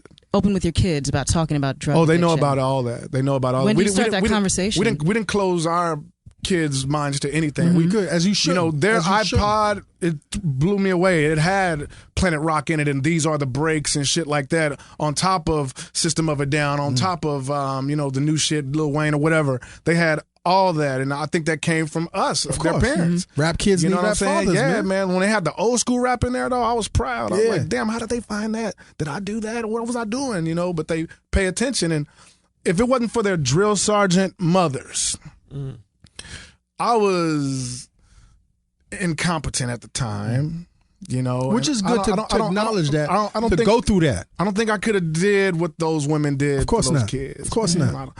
Their moms being drill sergeants, man, got them through school. And my life, my son wanted to come with me on the road. I don't want to fuck him up like that, because little chicks want to suck on his dick already. You know what I'm saying? I'm like, I'm not having you out here with me. Fuck you up. He already think he don't have to work because he's TechN9ne's son. Nigga, you got to get out there and work for yourself. How hard does he really have to work, though, man? What? How hard does he really have to work? He ain't got no job yet. He's doing something right. He's doing something. No. I want him to get a job. Of course. I know. Would you let him work for you, though? What? Would you let him? No, not. You would think so, but Strange Music is too much. Too much love. Too many girls. Too many girls. You'll lose control of the wheel. Easy. Now, a question that I've seen, but I've never really seen an answer to, is why do you still wear your wedding band? This is not my wedding band. Okay. This is not. This is what I bought when my mom had the meningitis of the brain a couple months ago, and I don't have my chains on. I usually have a black diamond one and then a platinum one together, 2 Strange Music charms. And I bought these rings. This is my darkness and this is my happiness. You know what I'm saying? I can't have one. It's always so. Are you saying you're married to I'm your married darkness? to it. Okay, you know what I'm saying? It's me. There you go. It's going to always be darkness. So got these rings, man, to represent my darkness and my light, man, and it's going to be like that. Now, if I had the chains on to go with it, you're like, oh, okay, it matches. It's popping right now. I left out the house too quick, and I forgot it in KC. So let's go back to the ghosts, man. You were literally physically looking for ghosts. Like wherever you heard someplace was haunted, you would like sit in a tub that was haunted, or like talk about that, man. I had paranormal people come to me because they heard my stories and my albums. You know what I'm saying? Show me a God, and my mom's sick. What the fuck, And they saying the paranormal motherfuckers come to me and say, Tech, we know where they're ghosts, because they know that I'm looking for proof of God. And the spiritual realm will let me know that what I'm praying to is listening. If I find a ghost or some kind of presence, that means there's something else other than us. Yes. Human beings, breathing human beings. That's what I've been looking for. Still haven't found it. They took me to the darkest, dirtiest. Jesse James used to be in this cell, turn off the lights, and I'm just sitting in there. Are they like, fucking with you? Are they taking advantage of you? I don't know what the fuck they do. They're trying to show me that there's a presence, and you I can't got a little feel too close with them fans, man. Yeah, I know. They found me, my nigga. I have to say yes. When they come looking for, I have to say yes. I'm going to go. Motherfucker, get the fuck out. The show's over. So many motherfuckers came to me, and I'm like, they said they know ghosts, and Travis was like, yeah, they want you to go. They want to videotape it. I'm like, they just want to. They were Ghostbusters. Yeah, supposedly. And how long did you do this, man? I'm still doing it. You still doing it? I just don't have time. What's the last place you went to, man? The last place I went to was a jail cell in Old Independence, Missouri. You know what I'm saying? They said that Jesse James was in it or somebody got killed in it, and you can feel the presence. And this is an old prison, so they cut off all the lights. The paranormal motherfuckers got their little readers, and they got me talking. Geigers and shit. Yeah, man. I recorded it and put it on one of my albums. Right. And I was like, I was talking about my mom and I started choking. It was something in my throat. Right. You know, and I was trying to talk, and that's the only thing. But that's the only parent. It's the dust, my nigga. You know what I'm saying? It's like ghosts be smoking that nicotine. Ain't no nigga just on my throat like, shut up in my cell. Yo, by the way, did you read that story recently about this family?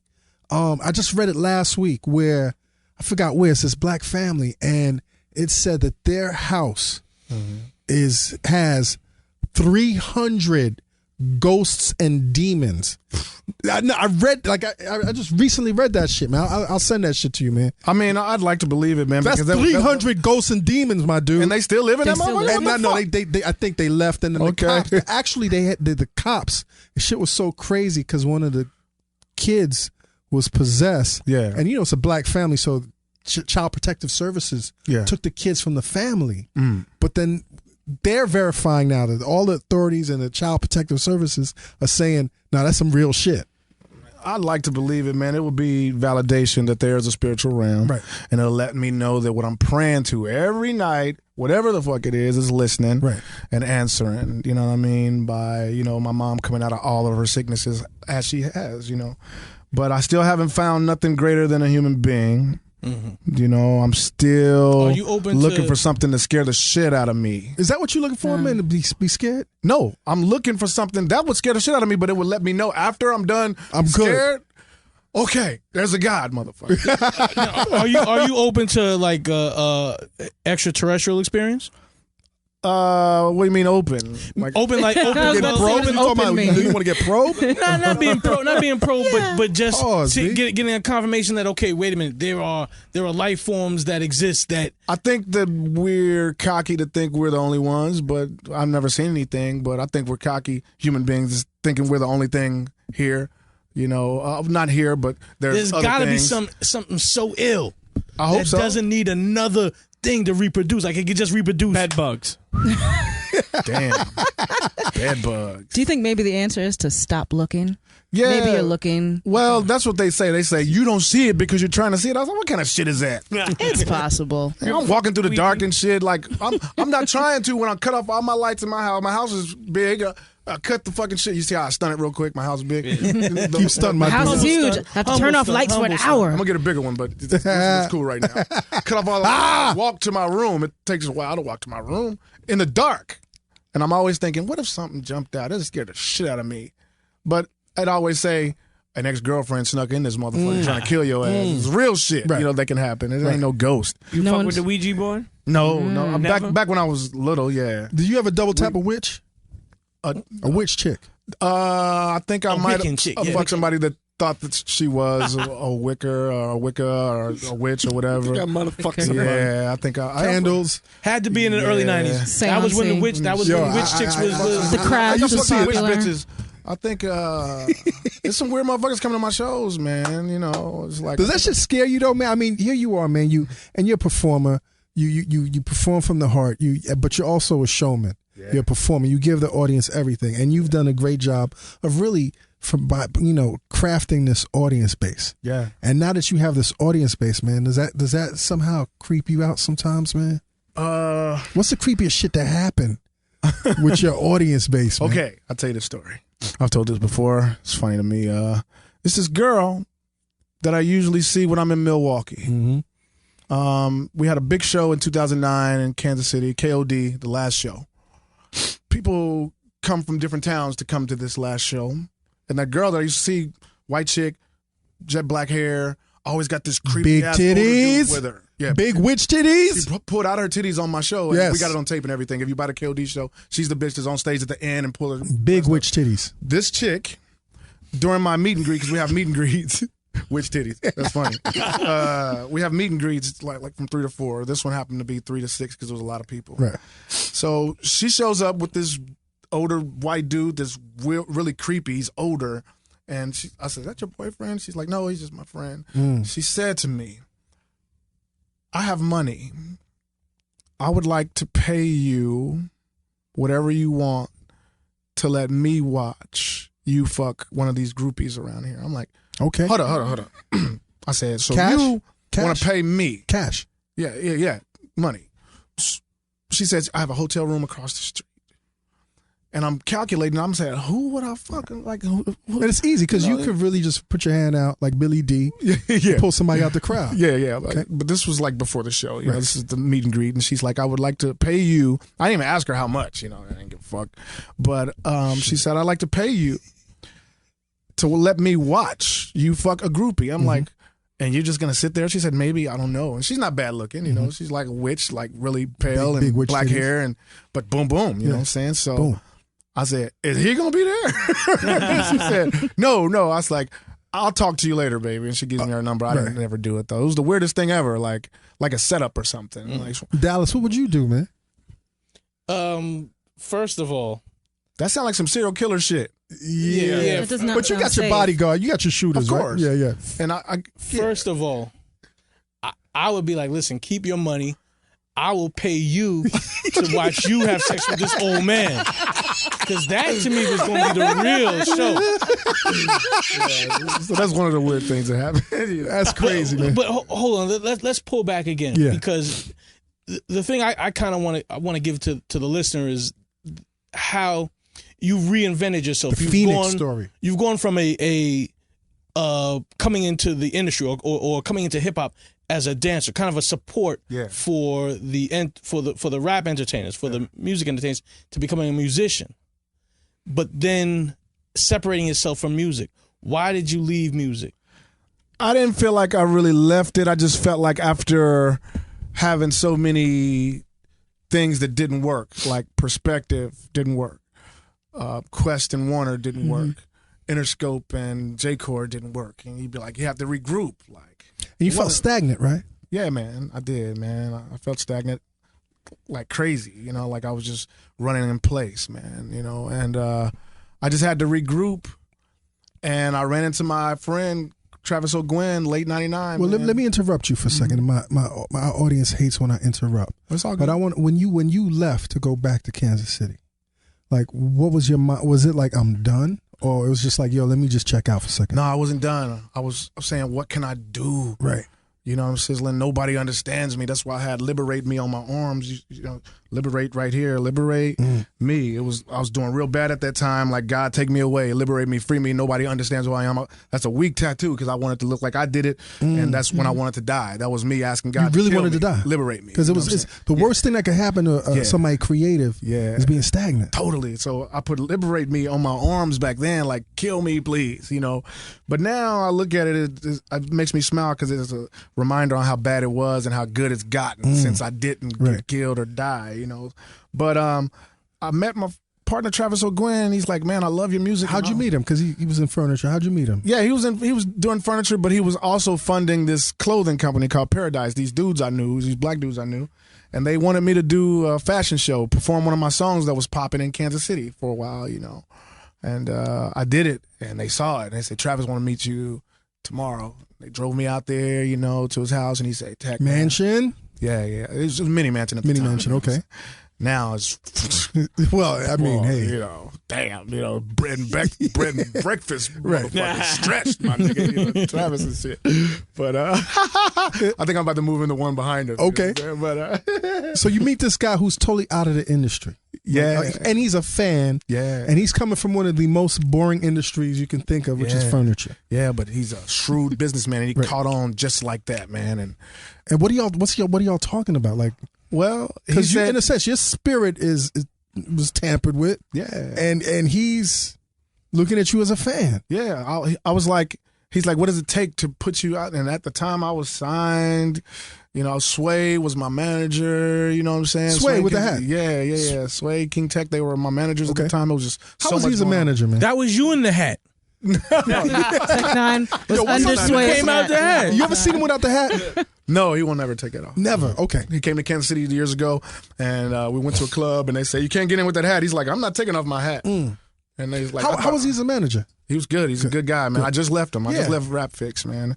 Good guy, man. You know what I'm sizzling. It was just when I met Travis, we just started over. You know, all of us, me and Travis, we just started from scratch. And he took his money, took all my ideas. He said, what do you want to call the label? I was a big Doors fan, so I want to call it Strange Music because people are strange and strange days, is what Jim Morrison was talking about, you know. And I said I want it to be a snake in a bat. I want the snake to be the S for strange and the bat wings to be the M, you know what I'm saying? Snake in a bat. S&M. Yeah, man. Not that kind of S&M. Okay. No, not sadomasochism. You know. People thought that too. Right. They're like, God damn, man, you got to be a devil worshiper. Nigga, I'm from the church. You know what I'm saying? But they wanted to put it, when you look crazy like that, like, of course, devil worshiper. But we started Strange Music, and he was smart enough to put it everywhere. He put it on panties. He put it on car decals. He put it on everything, you know, book backpacks, you know. And the music being good, when Angelic first came out, you know, 2001, it just touched a lot of people, man. And we went on tour and we sold that shit. And I read, man, like your first, like when you decided to reboot, like your first show was about 7 people? Yeah, it was in San Diego, man. 7 people.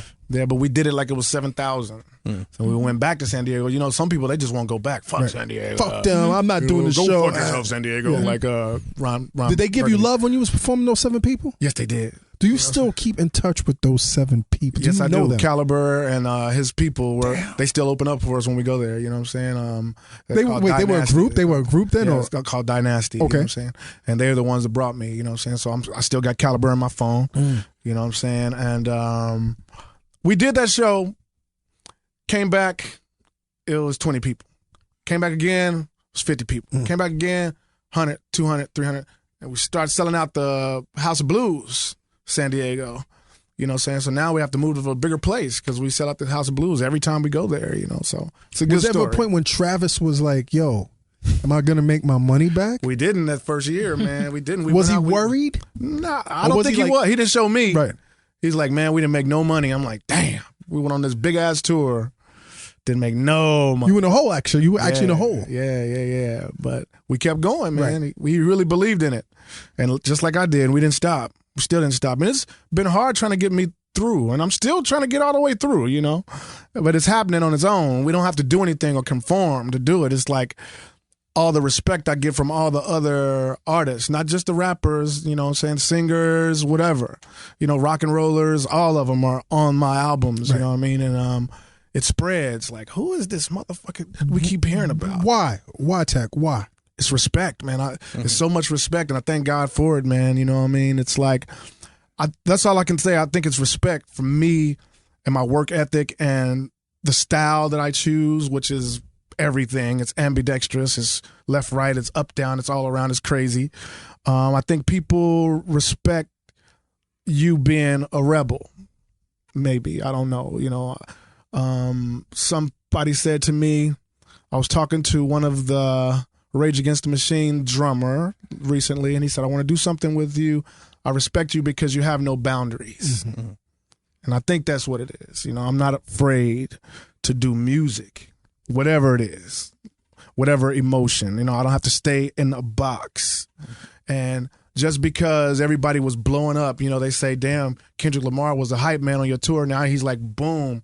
And I say, yeah, I'm right there. I'm right there. You know, I'm right there. You know what I'm saying? It's like, I didn't feel like I had to do anything special, you know what I'm saying, or copy anybody to get noticed by the rest of the industry. They've been noticing. Stay your path. Yeah, man. I stayed my path. And was there ever a point that you felt like, you know what, let me just swagger jack somebody else? No. Never. I've always been me. Right. I've always been the weird nigga on the block in the hood. I've always been the other dude, you know what I'm saying? Like, I'm in the gang neighborhood, but I was the dancer and the rapper and all that kind of shit, you know what I'm saying? And they loved me for being a musical dude. I never had to be anybody else. Now, keep in mind, we learn from everybody. I wanted to be Ice Cube when I first started rapping, but then I started finding my own. Slick Rick, his style and lick the balls made me want to start rapping fast, you know. And he don't really do that, but it's a little shit like, don't worry about a thing, just make sure nobody sees us, or like around this part of town with diamonds in your girl and for I'm trying to enter the rap contest you're having. So it's just you know what I'm saying. I start doubling in it, the patterns, the melodies, and I started going fast like that. And thank God for Slick Rick. You know, motherfuckers like Slick Rick taught you to rap fast. I'm like, if you pay attention, what he's doing is like toasting, like some of the shit, like it's like reggae. You know, chanting. Yeah, man. I paid attention to that shit. I told him, I just met him for the first time last year. He was in Kansas City about to do a show. It was like 2:00 in the morning. He still had one on. He was in this. They said, Slick Rick want to meet you. You know? Went back to the car in the back alley and he was asleep.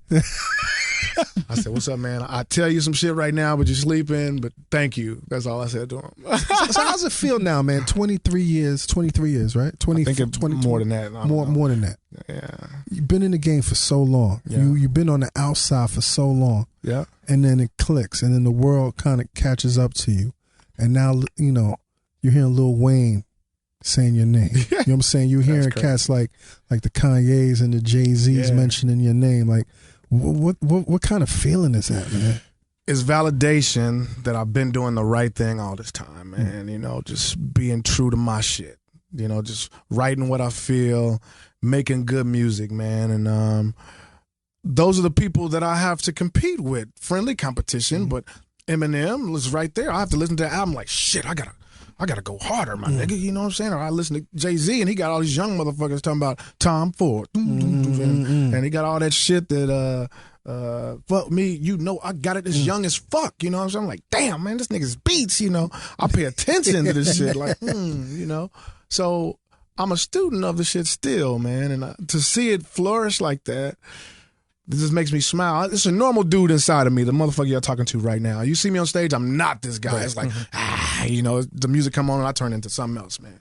I get real vulgar with the talk and everything. It's just like when you put on that mask, man. You just and the mask in a sense is a real mask. Yeah, man. You put on that mask, man, and just whatever was inside that you wouldn't do in regular form, it comes out. You know, somehow. I don't know. I just feel like a superhero when I got that shit on.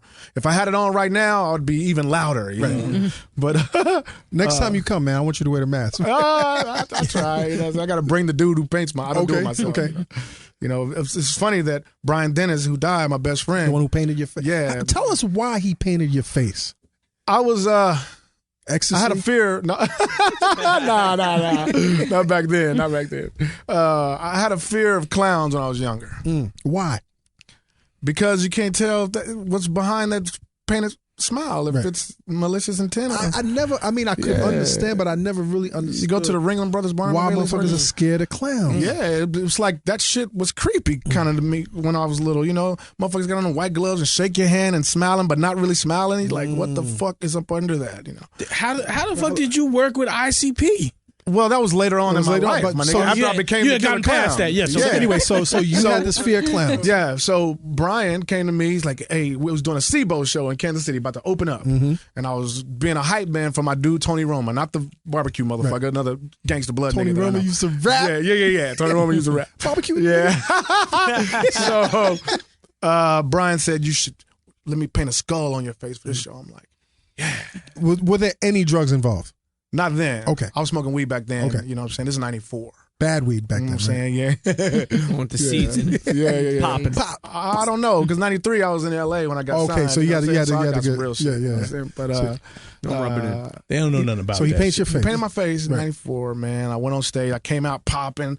Motherfuckers start screaming and shit like, oh, fuck yeah. I felt like I was a different person. And I've been doing it ever since, man, you know. And it got more tribal throughout the years. You know, I look more like my ancestors, you know. And so when motherfuckers was laughing at me, you know, before I went on stage, backstage, motherfucking other artists would be laughing. Who was laughing at you, man? It don't matter. Are they still around? Yeah. They still around? They my friends now. Was it Nas? Was Nas laughing at you? Nas, why you was laughing? A couple niggas laughing. You know? They your friends Was now, it Bun right? B? Bun B was laughing at you? Did they say, yo, Tech, can we open for you? Now, you know what I'm saying? Right. They was laughing until I got on that stage, and they were like, oh, shit. Because you got to think. You probably think that was funny, too. Red spikes, painted face, bishop's robe, red and white. That's a little bizarre right Whoa. there. Black man. Yes. Black man. As soon as you see that, you go, like, what the fuck is that? Niggas was laughing until I got on that mic.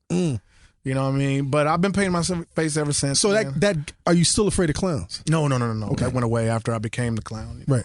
And in Kansas City, we had this myth about this thing called the killer clown that would drive a yellow van and kidnap kids. So we were scared of that shit. It wasn't real, I don't think. Right. You know? But we were scared of the killer clown. So later on in life, I became the killer clown lyrically. You know? And you face an aspect of your demons. Yeah, I did. And it was by Brian Dennis. He brought it to me, and now the dude who paints my face, his name is Brian as well. Wow. He's a Mexican dude. Okay. You know, Brian, we call him Scenario.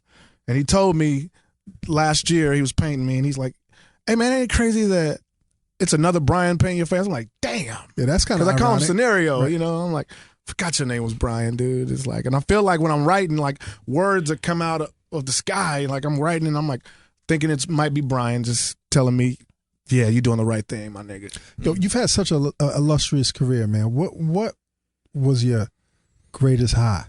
My greatest high? I had a lot of them, man. But the one that might just be that extra peak higher. Oh, man, I got so many, man. But I'll be honest with you, and you can still get higher. Yeah, I can. Of course. I'm And going to you get can higher. still get higher. Of course. This is not nothing compared to what me and Travis are talking about. This level of fame and fortune is not nothing compared to what we're talking about. Yeah. But like, up until this point. All I got to do is stay alive. Right. And you will. Yeah. But up until this point, man, like, what moment was that? Like, he's like, damn. Can I tell you a couple of them, man? Yeah, tell us a couple of them, All man. right. I was supposed to do a song with Pac. And we were talking about it because you guys worked on the soundtrack. Yeah, gang related. We had the same producer, QD3. That's Quincy Jones' son. You know, he's been doing my music. You know, I signed with Quincy Jones in '97, of course, and QD3 was doing my music. Tupac, you know, he died that year or whatever. You know what I mean? And we were talking before, you know what I'm saying, about doing a song called "Thugs Get Lonely Too." He died before Thugs I came Get out to Lonely LA. Too.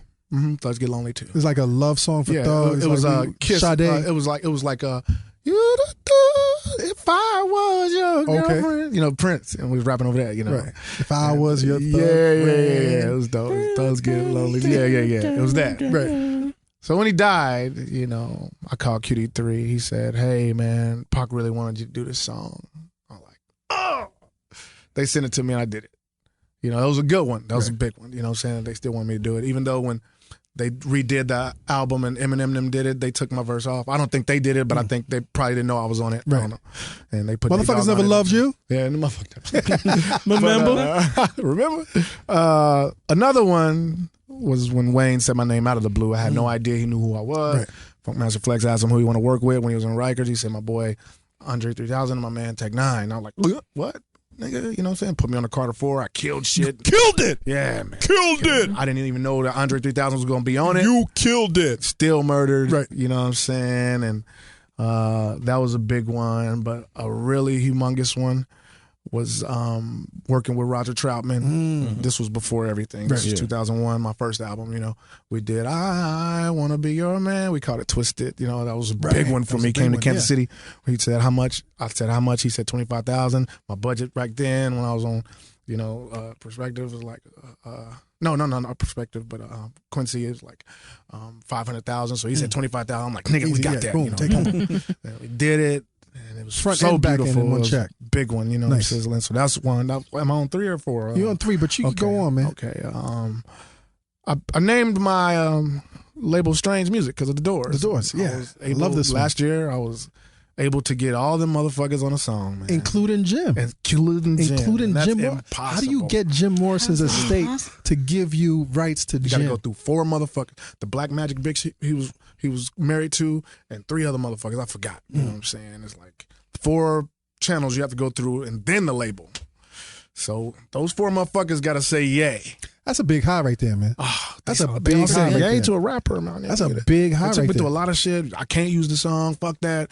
We ain't using it. And I'm like, fuck. And then it's like, okay, we're ready to do the song. I'm like, God damn, treat me like I know I'm just not just no rapper, nigga. I do music, Right. you know. I just happen to rap, my nigga. So, you know. I was able to get Ray Manzarek in the studio in LA, rest his soul, right after we did that. That's when he you know, died, you know. So it was meant for us to do this. John Dinsmore came and played the drums. and Robbie Krieger was in there, and I was in the booth, like in Jim's spot, my nigga, and I was like, you know, like no sober way. as fuck, man, sober as fuck. So we were drinking. Okay, we were drinking Pinot Noir. Right, that's what Ray Manzarek wanted. You got a liquor coming out, man? Yeah, it's called Caribou and KCT, man. 2 of them. We're gonna do Caribou first. Okay. All my fans know about it is 151 Malibu rum and pineapple juice, and it's so beautiful, but it fuck you up, man. Everybody's naked after 3 of them. 2 of them. So crazy, so diabolic. My drinks, because they taste so well, so good. You like sweet drinks? Oh yeah, I do. Me too, man. Yeah, I do. I just had a Cadillac margarita right across here at Fridays. Right. You know, they didn't make it that well, but my drinks usually cost $15 because I tell them I want Patron Silver, no salt, with Grand Marnier on top. You know what I'm saying? So they charge you. You can give these savages Patron out here your Silver. recipe, your drink recipe? What'd you say? You can give these savages out here your drink recipe? Oh, I ain't tripping, man. Okay. You know what I'm saying? So go ahead, I didn't create the margarita, but you know, I like my shit sweet. I like my shit on the sweeter side. You know what I'm saying? I like pussy sweet too. You know, yeah, that's how. I No like tangy. no tangy pussy. No yoga. You like yoga pussy? Yoga pussy. I don't like that. Yoga pussy is sweaty pussy. Ain't Mustard it? pussy. No, I don't want no deviled egg Get pussy. that No. mustard pussy. I like deviled eggs, but not no pussy. I won't eat no deviled eggs out no pussy. Y'all crazy. What's next for you, man? What's next for me? I just finished another album. It's called Strangulation. It's a compilation of all my artists.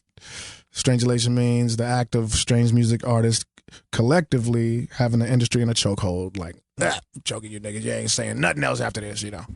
And it's like, I just finished that before I came out here. I got to go home and rearrange it a little bit more. Tighten it up. And then I have to start on my next LP. It's called Special Effects. Special Effects because we do music so well. In our heads, we have God complexes. You know, we think we're rap gods and all that kind of shit. Like the black God complex. Yeah. So we feel like we do music so well, it's time to play with it now. Special Effects. So we're going to see what that's going to bring out of us.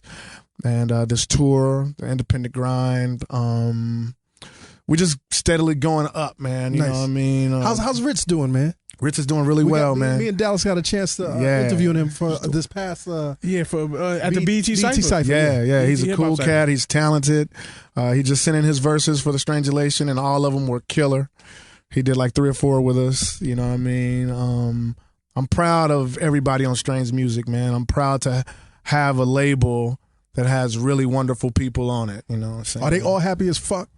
I think so, man. I think so. I think everybody's striving to be all the way there, though. How do you flip the switch from being an artist to the executive, man? You start barking on motherfuckers like, the fuck, man, get the fuck out of here. I ain't never got to raise my voice when I go into Strange Music, man. Everybody's laughing every time I come in there. This is such a... Everybody ain't always laughing. Well... You a perfectionist, dude. Travis is the motherfucker, my partner. He's the mother... Oh, he's this fucking shit?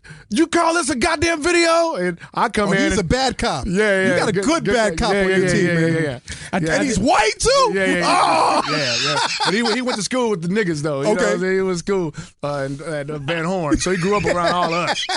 And Leeds, too. You know, it's fucked up down in Leeds. Right. You know what I'm saying? So he's like a white dude, black dude's body or some shit like that. You know what I'm saying? Some scary shit. Real cool cat, man. A couple of weeks ago, I had a piece on NARITE, a rap draft.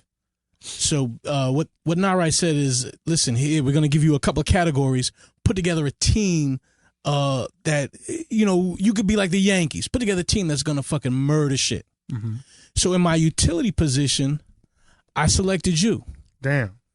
Because I said, like, yo, TechN9ne. Stop lying, you did? It's on the web. No dick riding, man. No dick riding. Okay. No dick riding. But I selected TechN9ne because I said, yo, you got to have somebody on this team that's going to show even these young kids, and I consider 2 Chainz young. I considered, of course, Bronson young, but show them how to win. Mm-hmm. Yeah. All right, show them how to reinvent themselves when they get stuck. Show them how to power through some shit. I told Slaughterhouse when we was on tour, they said they was going to do an album and M was going to put it out. I said, man, I told all them niggas, I said, everybody know y'all can rap.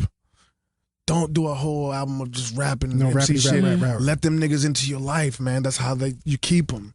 Tell them stories. Slow it down. Yeah, man. Breathe. Tell them stories. You know what I'm saying? Tell them stories that'll connect and they can say, that's me too. You know, the thing that Pac and Biggie had, like, ooh, you know, that's me too. I feel that way, you know. I said, just y'all master rappers, don't just do that.